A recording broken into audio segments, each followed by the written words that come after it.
Well, the waiting game continues. Good morning, 6:05 as we kick off a Tuesday on KCMO Talk Radio 95.7 FM. Yesterday, President's Day, we were here. If you weren't here, we were here with a very busy show, catching you up on everything that happened in Kansas City over the weekend. And, of course, with Kansas City being at the center of not just the national, but still the worldwide news cycle in the wake of last Wednesday's Super Bowl parade shooting, we sit here and we wait. We are now almost a week removed from when this event took place. And all we have right now is a couple of juveniles who we are waiting to find out who they are, what their backgrounds are, and what exactly they are going to be charged with, and if or when they are going to be charged as adults. Now, a lot of you asking and reaching out saying, well, what happened yesterday? Well, yesterday was, of course, a holiday. So while many of us were working, the bureaucrats were not. So today is going to be a very big day. I don't know what's going to happen. I have some thoughts on what may end up happening.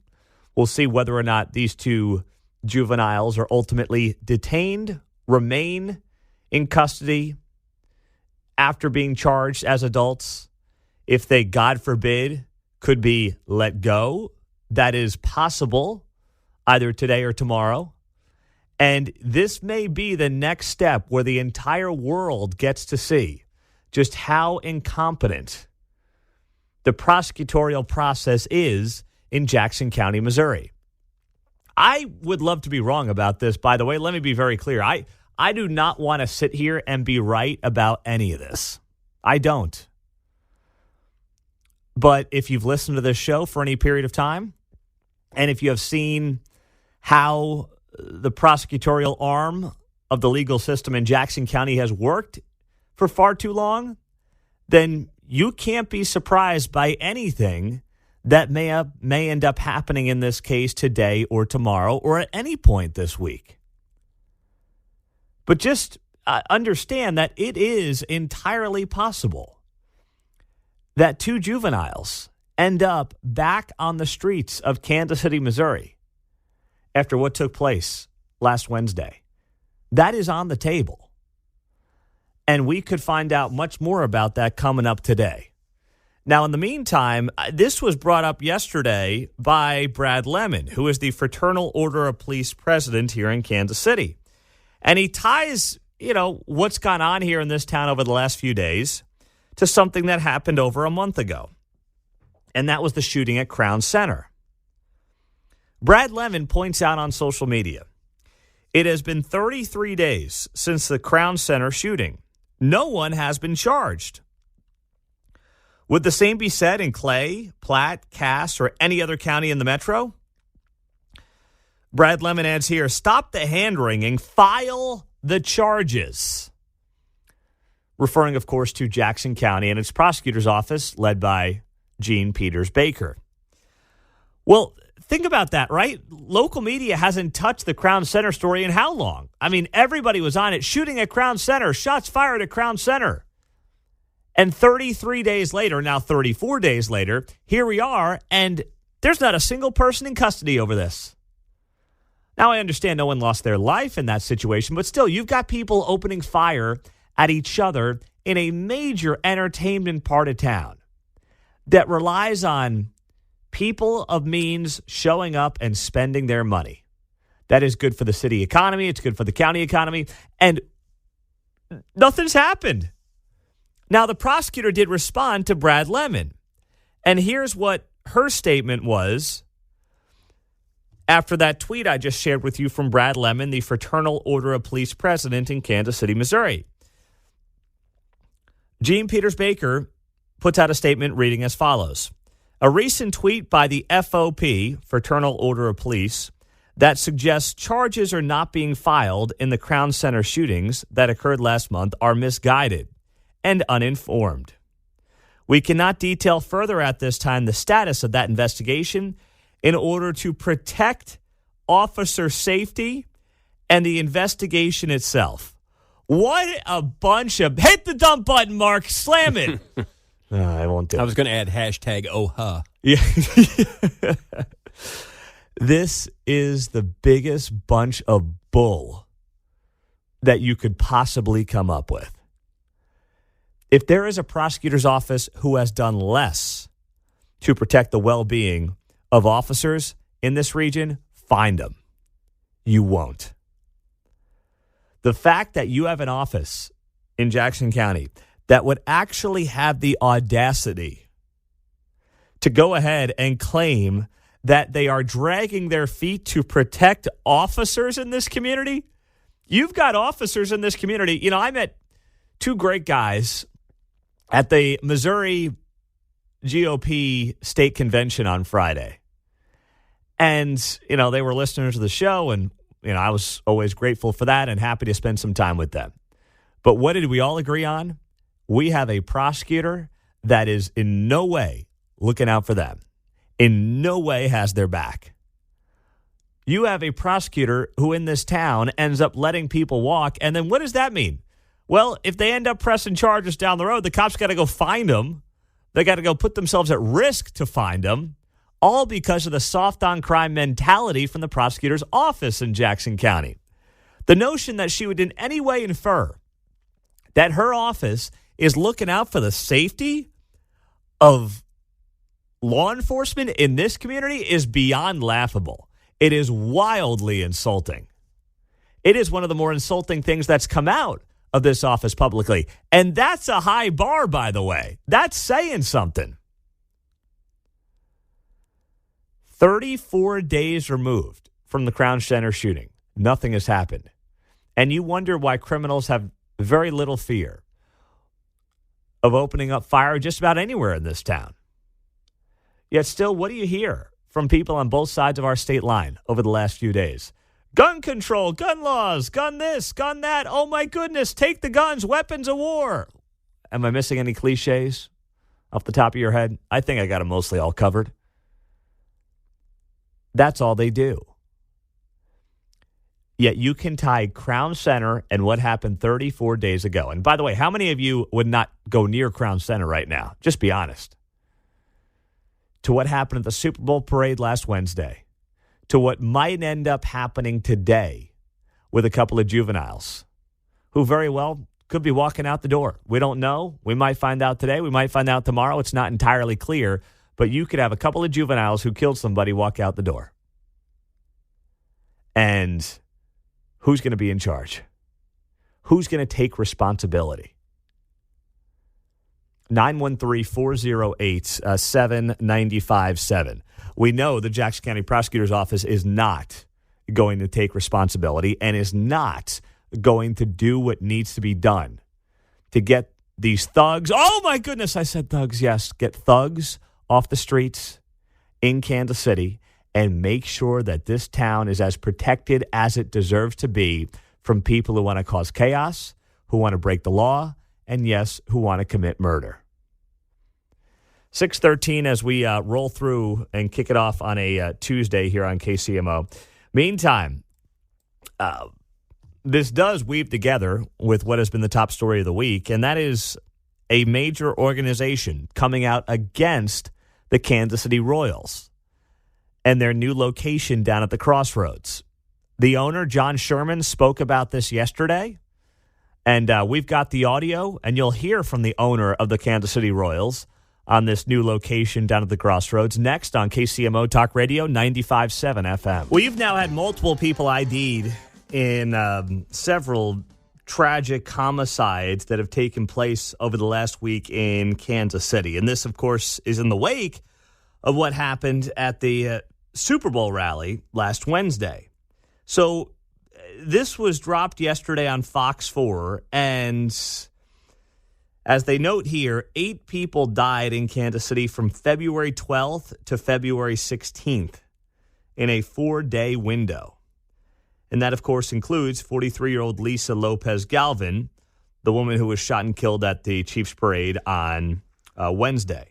I'll just interject real quick. That day, there was a question of a shooting at 27th and McGee approximately, and was that related to what happened at the rally? that did not involve a homicide at that incident, at that shooting there. Yeah. These were other locations, but 8 in total. 8 in this 4-day window. And remember, it was a couple of weeks ago that KCPD was bragging about how things were trending down in 2024. And what did we say at the time? The sample size is like 3 to 4 weeks. Take it easy. Chill out.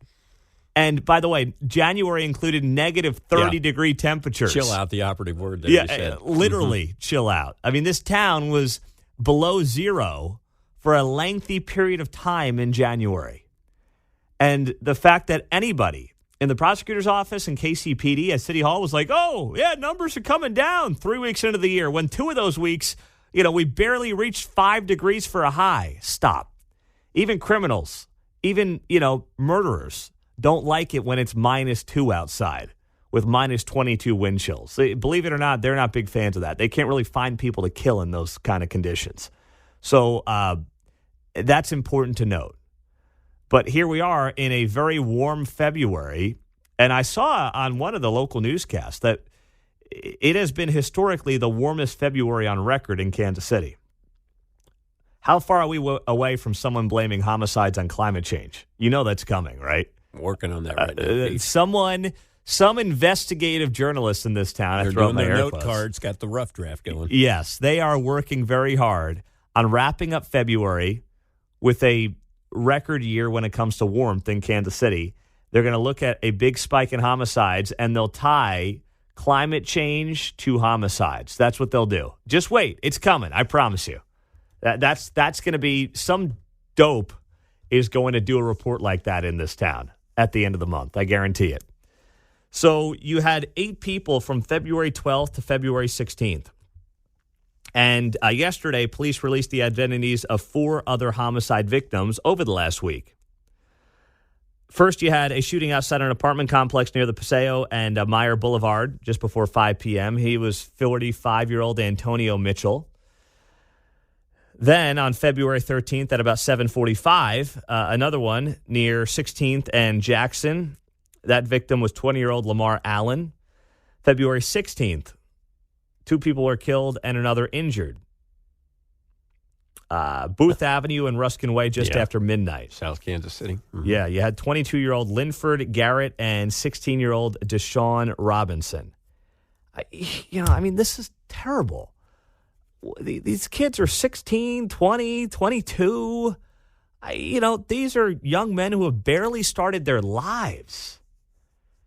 And I'm not saying that one name is more important than the other. But just know this. No one's going to ever remember the name Linford Garrett or Deshaun Robinson in this town like they will Lisa Lopez Galvin. Now, she's an innocent bystander, of course, at a parade trying to enjoy a rally. The backgrounds of these individuals, I do not know.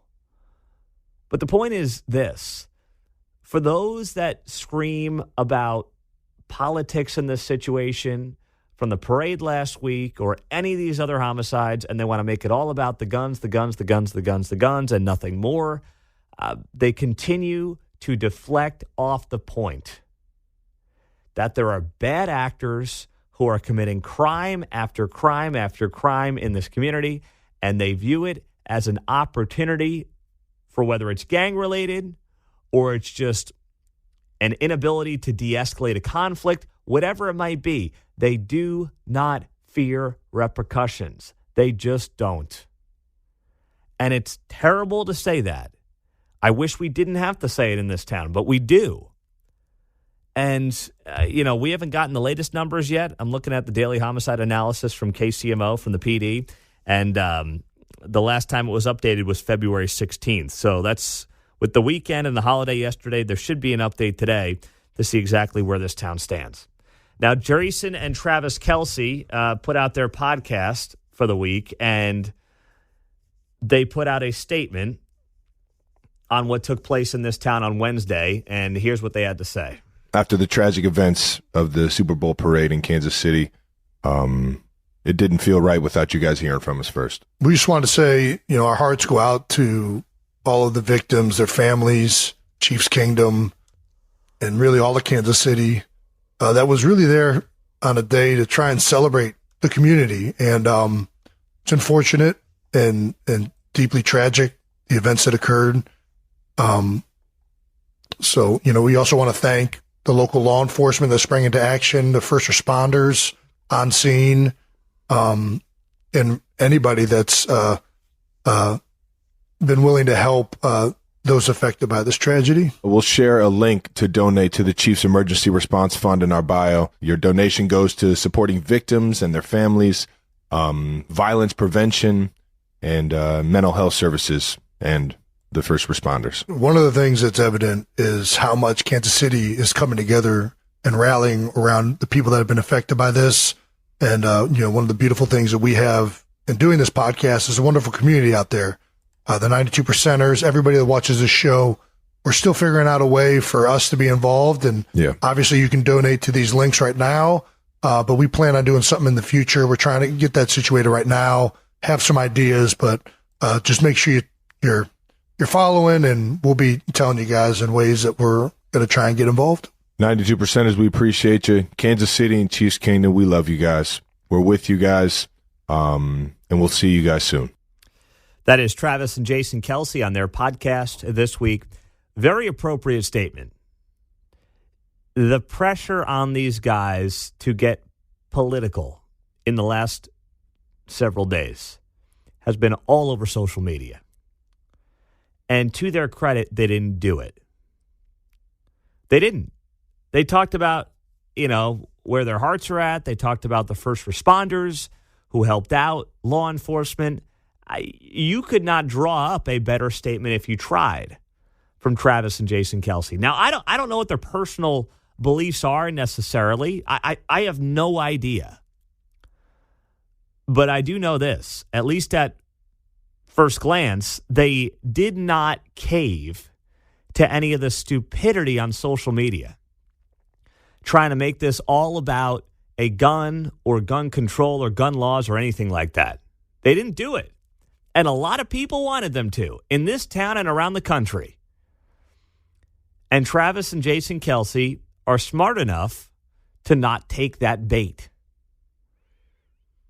If you asked me what kind of statement I would have wanted to hear from these guys, that would have been it right there. I mean, exactly what they put out would have been the statement I would have liked to have heard from them. And that's what you got. Now, I don't watch the show enough to know, what is the 92%ers reference? Can someone fill me in on that? That's their fans. They call them the 92%ers. Where's that come from? The QB sneak works 92% of the time for the Eagles. Oh, okay. The tush push? Yeah, the tush push. Okay, with Jalen Hurts? Yep. So that's where the 92%ers come from. I got it. Okay, now I'm clear, because I was kind of trying to follow along there. I wasn't sure what that meant, the 92%ers. But that statement, 913-408-7957, is as good as I would have hoped for. On the text line, Pete, maybe the Kelce brothers can help get us a better prosecutor in Jackson County. I mean, you know what? If there's ever a time to get involved in politics for these two fellas, this would be it. It is a year where the prosecutor is going to be voted in. Gene's out. Who's in? Who's next? Well, it can't get any worse as far as I can tell. I love that idea. Let's get these guys involved. Yeah. You want them out? I've lived here all my life. No, when you said it can't get any worse. Oh, Yikes. 913-408-7957 at 6:44 on a Tuesday morning. I haven't taken a Spanish class since 8th grade. Leave me alone, all right? Jacumba. Thank you. It's a silent J. Make it sound like an H when you're talking in Spanish. That's fine. I'm good. I don't remember much from my Spanish classes, but I did take them back in 8th grade, so that was the extent of it for me. So Jacumba, California. If you haven't seen the video of what looks like ants scaling a mountain to come into the United States, that's exactly what's been happening for who knows how long, but it's starting to get more media attention over the last couple of days. And Bill Melugin, I can pronounce his name, he has done an outstanding job on everything related to the border on behalf of Fox News. And I just want to play for you some of what he was reporting yesterday from Jacumba,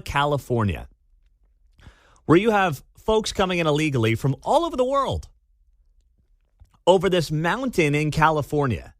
And it literally looks like ants scaling the backside of an anthill as you look from afar through like drone footage and things like that. It is the strangest thing. I mean, it's all strange. It's all bizarre. It's all illegal. But the way they kind of go up and scale down this mountain is something I've never seen. And here's some of the reporting from Fox. There is literally like an ant trail of illegal immigrants coming down this valley, this crevice in this mountain right now, walking down and coming down to the bottom here, waiting to be apprehended by Border Patrol. This line goes all the way from the bottom where I am, all the way to the very top of this mountain. They were all from Kazakhstan, okay? We have a big group of Chinese migrants behind us watching and filming this. I can't even tell how many it is, many dozens, maybe over 100 in total or so. Right behind us, we have this camp of migrants from all around the world, Africans, Chinese, men from Turkey that are watching these migrants come down. What's on the other side of that mountain is Mexico. There's no border wall way up there on that cliff. So at some point, these migrants that you see coming down the mountain, they climb that mountain on the Mexican side. Now that they are over the top, they are officially in the United States, and they're snaking their way down the mountain here to this Border Patrol processing area. Literally just 2 Border Patrol agents on hand here to take all of these migrants into custody. Agents continue to be completely outmanned out here. Just seems to be a never-ending line right now. All right, so that's Bill Malugin, Fox News, yesterday on some of his reporting from Jacumba, California. Well, this comes on the same day that Axios reports that Joe Biden is considering an executive order that would dramatically slow the flow of illegal immigrants into the Southwest. And this could even happen in the 2 weeks before his State of the Union address that is on the horizon. And this would allow Joe, of course, to claim that he took action while his political opponents were all talk. Never forget that Joe Biden has always, as the president of the United States, had the authority to shut down the border. He chose to let 6 to 8 million entries happen. It wasn't because he had to. He chose to. I'm reading this verbatim. I don't want to get too much in the weed here, but I'm reading this verbatim. I think it's important to read this. U.S. Code, Section 1182. Here it says, suspension of entry or imposition of restrictions by a president. Whenever the president finds that the entry of any aliens or of any class of aliens into the United States would be detrimental to the interests of the United States, he may, by proclamation, and for such period as he shall deem necessary, suspend the entry of all aliens or any class of aliens as immigrants or non-immigrants, or impose on the entry of aliens any restrictions he may deem appropriate. He always had this power. You know that, and I know that. And if this guy is going to have the audacity to get up there and now use his executive power to, whether it's duplicate what Donald Trump had in place with Stay in Mexico, which basically said, hey, if you want to come here and claim asylum, you will wait in Mexico until your asylum hearing. And magically, it's amazing how many people are like, yeah, I'm going to pass. I don't really want to be in Mexico. I'm good. Or some other form of stemming the tide.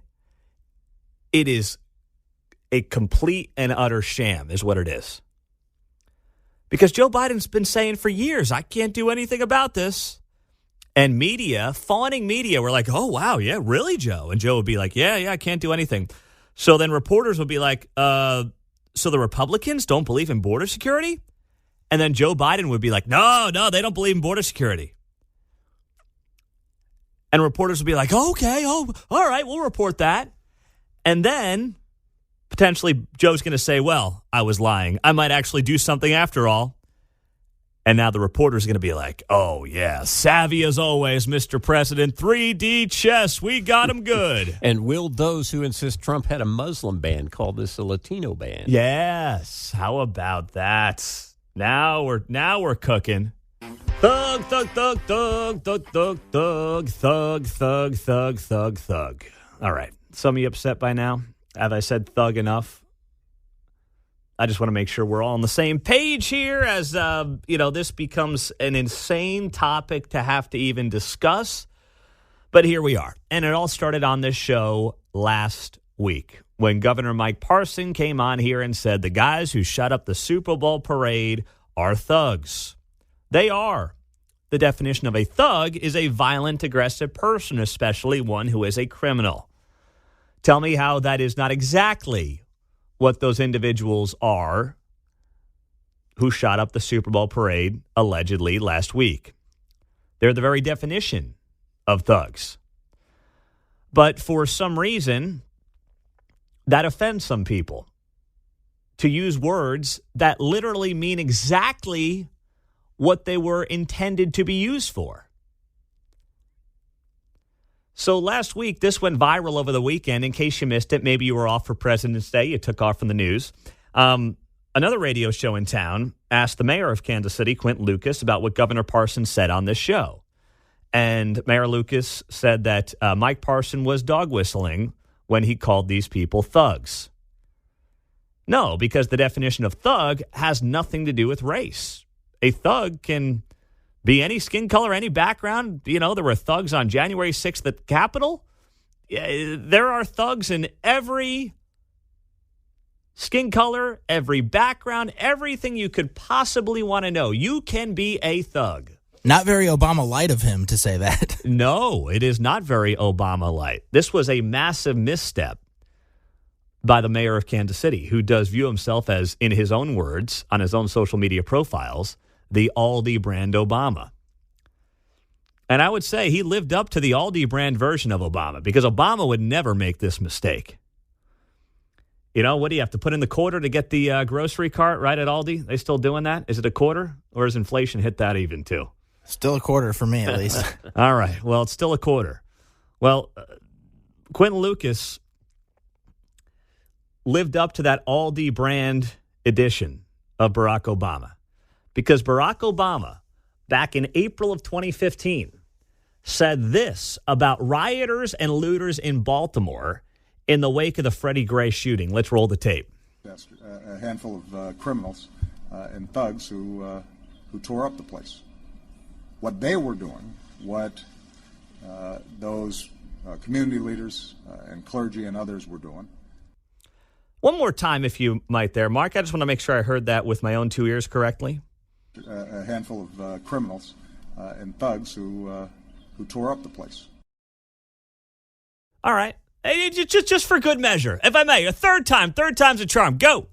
A handful of criminals and thugs who tore up the place. Huh. Barack Obama calling thugs thugs. Yeah. How about that? That sounds right to me.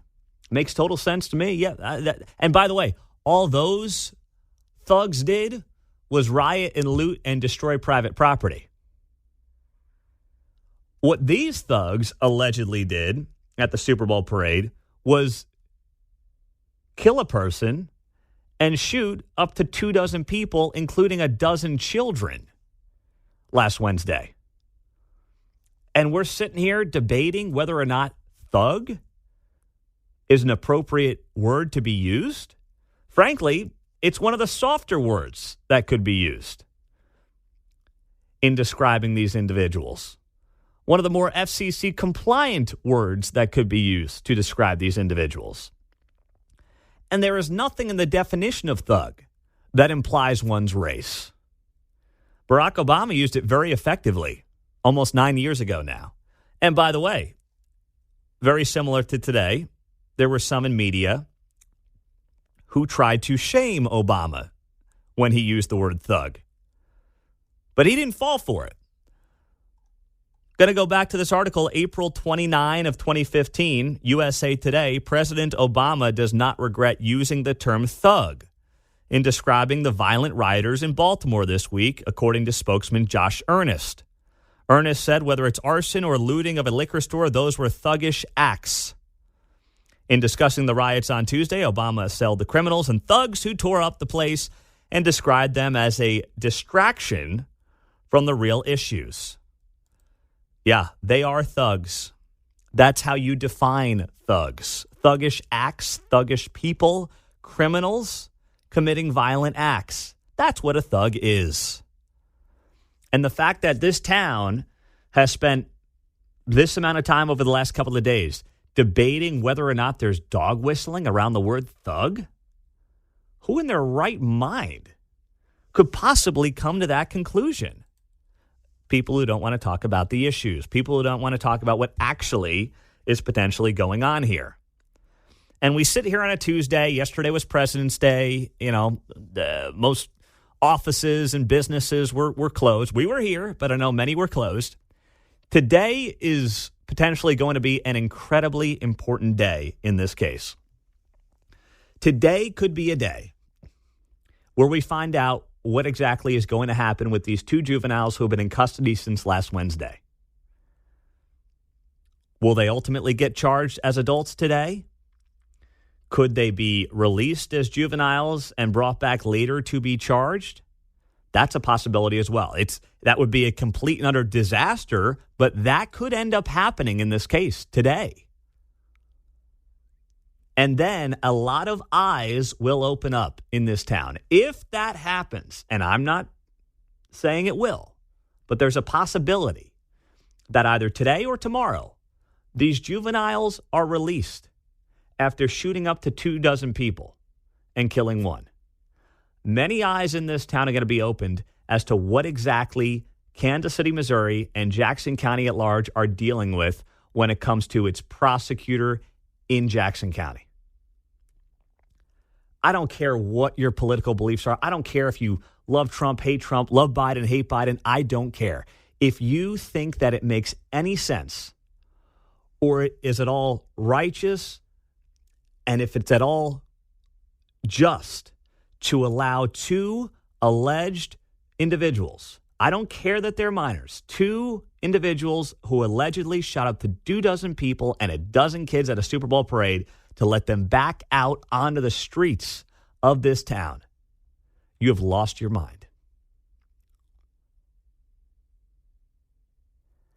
And if that happens today or tomorrow, I hope a lot of people who have been making excuse after excuse after excuse for this prosecutor and have used these last few days to do nothing but scream about guns and gun control, I hope their eyes open the bleep up.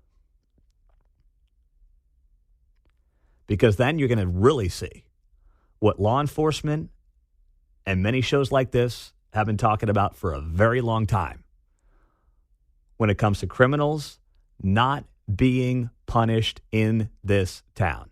Good for this Olathe man. He's gotten royally screwed. Poor dude. 8:05 on a Tuesday. It's good to be here on KCMO 95.7 FM. Stream us on the KCMO Talk Radio app as we get the 8 o'clock hour started. And Tirade Tuesday is coming up in 30 minutes. Man, I don't know where Tirade Tuesday is going to go, but just know it's your segment to tirade against anything, and it's a half hour away on KCMO. So this man is finally speaking out, and good for him. Good for him finally saying enough's enough. I've got to get my name cleared. I've got to get in front of this. I've got to make sure that people realize not only was I in no way involved with the shooting that took place at the Super Bowl parade last week, but I'm not an illegal immigrant either. I've got nothing to do with any of this. I just drank too much. That's all I did.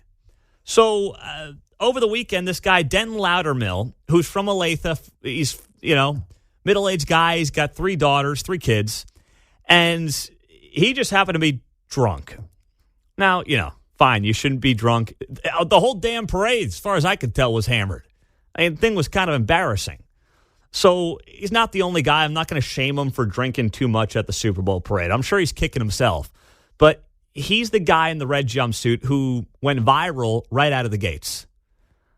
It was one of the first photos you saw of anybody arrested after the shooting last Wednesday. He's in a red jumpsuit. He's got his red sweatpants, red hoodie on.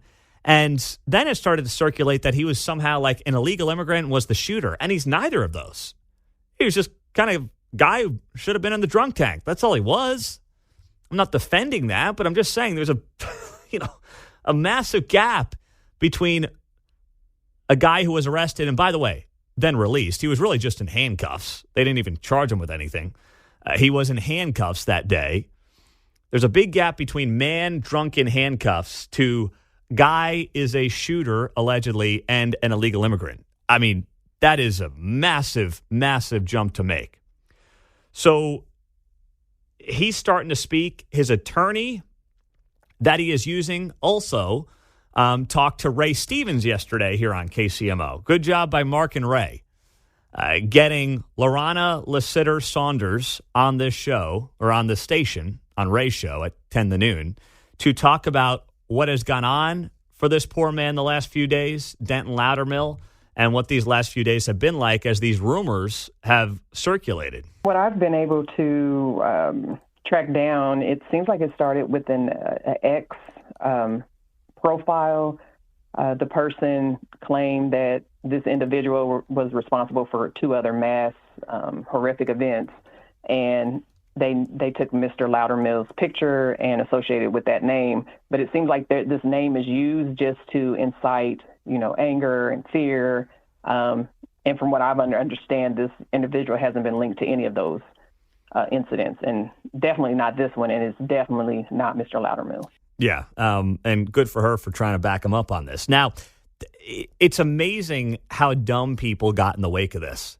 You have a Tennessee congressman, name is Tim Burchett, who posted a photo of this guy, Denton Loudermill, here in Olathe, and it went viral. It got millions of views, and he's one of the guys who started this rumor saying one of the Kansas City Chiefs Victory Parade shooters has been identified as an illegal alien. That was never true. Well, yesterday afternoon, he put up a retraction, and he wrote, "It has come to my attention that one of my previous posts, one of the shooters was identified as an illegal alien. This was based on multiple incorrect news reports stating that. I have removed the post." There was not a single news report that ever stated that. Listen, I know, media's largely full of garbage. I understand that there's a large swath of media that cannot be trusted. I understand that media trust is at an all-time low in this country. And trust me, we talk plenty about that and the reasons behind it. But at no point did any media outlet ever report, was there ever a single news report stating that this guy was, 1, the shooter, or 2, an illegal immigrant? So even this congressman out of Tennessee, Tim Burchett, Tennessee's 2nd congressional district, even his retraction sucks. I mean, this is like classic social media boomer usage. Well, I saw something, so it must be true. No, you saw something, so it probably isn't. It's social media. And that's not to say that you trust the mainstream media for everything it reports. Don't confuse what I'm saying here. I'm not doing this. This is why we trust all media and not what we see on our social media feeds. No. Trust me. I will be the first one to call out the media and its inability to report, and the fact that it is now, in large part, a misinformation vehicle for too many. I'm not here defending them. I'm just simply pointing out, as much as we want to and should rightfully critique and be leery of what media reports, it doesn't mean that we take something we see on social media and treat it as fact because it might fit a narrative that would support the political beliefs of certain people. That's wildly irresponsible as well, John. You described that as a boomer trait, did I hear? My hackles went up. Yes. The boomers, we're the ones that don't put any credibility. I think it's a joke. People were even responding to Trump on Twitter. Oh, my God, he's tweeting after midnight. I'm like, come on. So, I get what you're saying, but I think the the filter there fits many demographics rather than just boomers. Well, I think it depends. Unless he was a boomer. I was going to Yes, clarify on he this was. person. He okay, is. so Yes, he is. fair He is. point. Yes. Clarification made. Yes, he is. But you're right. I mean, it can apply to any age group, but I do see a lot of People this just read the headline, right? Yes. Picture, headline, that's it. That's it. There's a fact for you. Mm-hmm. It must be true. I mean, you saw people in the Missouri State Senate pushing this because of some no-name Twitter account that made this claim that this guy was a 44-year-old illegal, something of that nature. Yeah, the guy still calling him a shooter is just like, Well, what are you doing? That's the other thing. This guy to Tennessee calling him the shooter, he's not a shooter. He's not. He was drunk. He can't even do the retraction properly. It's like that's why some of the people need to stay off of their social medias. Like they all think they're Trump. Like they all want to be Trump, right? And they just are complete buffoons. Not that Trump isn't with his social media sometimes. Trust me, he's capable of doing that himself.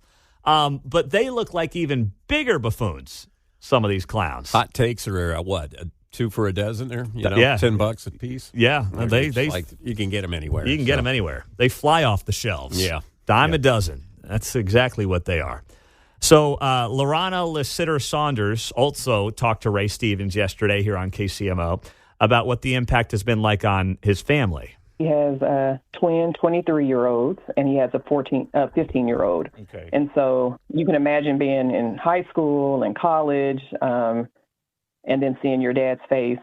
It has not been a pleasant experience for them. And we really just wanted to, what I think people don't realize is when you spread this misinformation, you're taking attention away from the attention and the love and support we should be giving to the Lopez Galvin family.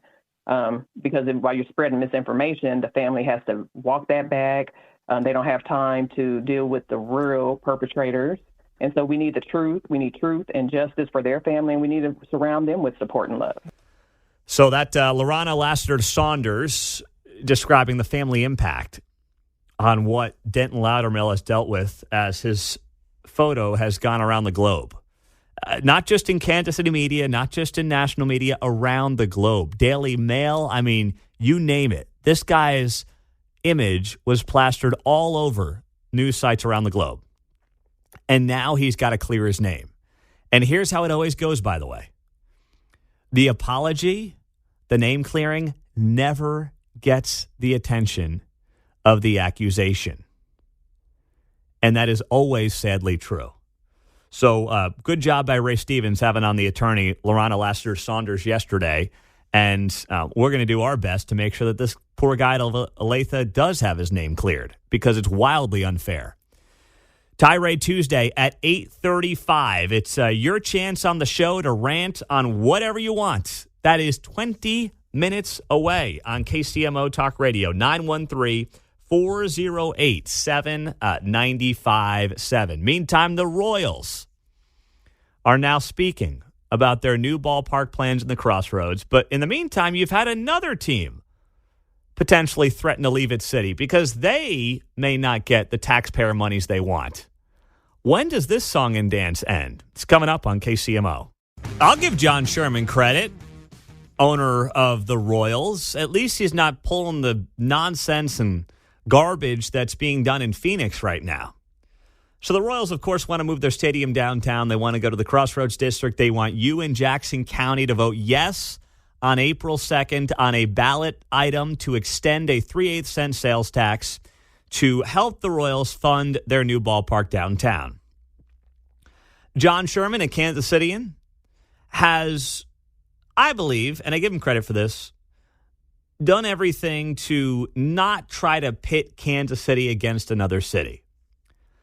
Now, if a no vote comes down in April, all bets are off. But thus far, he has not really dabbled in that whole thing of, well, you better give me my money. If not, Nashville's calling. And I give him credit for that. And that's because he genuinely cares about this community, which is a testament to him. You can't say the same for other owners in Major League Baseball. Let's go out to Phoenix, Arizona Diamondbacks, where they are looking at a new stadium, even though, gosh, that stadium's pretty new. I mean, that stadium can't be more than 25 years old, right? Mark? Yeah, I thought that it was newer too, so I was confused about this. I've got to just pull this up real quick. Chase Field, age. They built that thing in the late 90s. It's not even 30 years old. And there's talks about taking it down. And why not? When you don't have to foot the bill as the owner of the team. I mean, if someone else is going to build you a new house, wouldn't you take it? If you could fleece someone else into building you a new home, a nicer home every 25 years or so, wouldn't you do it? You'd be a sucker not to. And that's what many of these team owners, unfortunately, look to do around the country. I'm not saying that's happening here. I think John Sherman, while you may prefer the K, and a lot of us do, I don't think he's doing this to try to screw the little guy. Some of these owners, I believe, are. I don't think Sherman's looking to do that. But take a listen to what the owner of the Diamondbacks, by the way, who's a billionaire, had to say about the possibility of leaving Arizona, and then we'll tie this back to Kansas City. Well, we aren't having those conversations. There are opportunities available. There are other cities that would covet having Major League Baseball. I mean, it's not like I'm speaking out of school to say that, and those names they're prominent cities that would love to have a major league team. We're not in dialogue with those communities, but we are aware of what is going on. There is likely to be in time an expansion of our sport to a couple of additional cities. Cities are letting MLB know their interest. Their interest in getting a team is specific. They would be happy with a brand new franchise, but they would certainly be very happy, with, frankly, a successful existing franchise. It's not where we are spending time or energy. We may run out of time in Phoenix. We hope that won't happen. But you can hear it there from Ken Kendricks, owner of the D-backs. Well, we hope we don't run out of time. There's a lot of cities who would love to have a professional baseball team in their town. Wink, wink, nod, nod. Give me my money or else. And that happens all over the country. I mean, it's gross, but it does happen. Basically, give us taxpayer dollars or else. That's what you effectively heard there from the Diamondbacks owner. So I will say it's great that we don't have that kind of ownership group here in Kansas City. I don't believe so, at least, that we had that kind of ownership group here in Kansas City. But the entitlement and the attitude of entitlement from some owners of sports teams is out of hand. I believe there's inherent value in having professional sports in your town. I mean, Kansas City without the Chiefs and the Royals, what is it? Right? I'm not saying it wouldn't be bigger than Wichita or Omaha, but, some of these towns would kill for what we've got when it comes to pro sports. There's an inherent value that I don't know if you can put a price tag on. That being said, the notion that it's as black and white as team owners want to make it out to be, that you must devote your public tax dollars to subsidizing us, it is debatable because there's a lot of studies that show it does nothing for economic development. Plenty of those studies. So while I have tried to take the approach of saying, I understand why the Royals want to do this, I get why they want to go downtown, I do believe that ownership is operating largely in good faith. I don't think that they are trying to screw the small guy, the little guy in Jackson County. They have to make sure they're careful in their approach. Because if they start turning people off, if they start pushing this narrative of, if you don't give us what we want, we're going to be gone, all that will do is make people dig in their heels and make them say, you know what, screw you, take your baseball team and go somewhere else. I don't want that to happen. I think extending a sales tax that's been on the books for almost 20 years is reasonable. It's not adding any taxes. It's just extending a tax that's already been in place of 3/8 of a cent. I don't think it's unreasonable. But they have to be very careful in how they pitch this thing from a PR perspective. Because if you start ticking people off, if you start saying, well, you better, be grateful we're here, I don't think that's going to work. I think there's a lot of people right now who are dead set against it for different reasons. You've got KC tenants that are worried they're going to be displaced and their people are going to be displaced in the crossroads. You've got people in eastern Jackson County who are saying, no, I have no interest in going downtown. I want to stay at the K, especially in the wake of what's gone on here in this town the last couple of weeks. So it's not a slam dunk that maybe it seemed to be just a week or so ago. And with that being said, how John Sherman and how this team approaches this is going to be very interesting and very telling as well. And according to reports, they've got Axiom, who's going to be behind them. Now, Axiom has, of course, become the largest, I believe they are, I'm not too far in the weeds on this, but the largest political operation when it comes to running campaigns in the country, especially when it comes to Republican politicians.